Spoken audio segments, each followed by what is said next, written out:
ያለን ትጋት እግዚአብሔር ላይ መንፈሳዊነታችን ላይ ቢኖር ብዬ እመኛለሁ። ምን ያህል እግዚአብሔር ልንቀርበው እንደምንችል ሳስብ እገረማለሁ።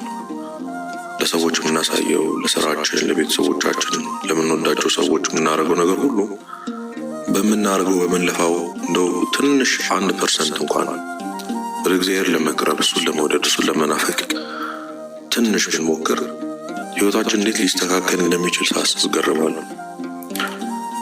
ጌታዬ ለሰዎች ለቀናቶቼ ብቻ ለብዙ ነገሮች የሆንኩትን ሁሉ ለአንተ በሆን ኖሮ ብዬ ሳስብ ምን ያህል ልቀርብህ እችል እንደነበር እያሰብኩ እሰበራለሁ። መቼ ነው ለአንተ የምሆነው? ከአንተ አቴንሽን ሲክ ማድረግ የሚጀምረው መቼ ነው? እንዳታዝንብኝ የምለማመጥህ መቼ ነው?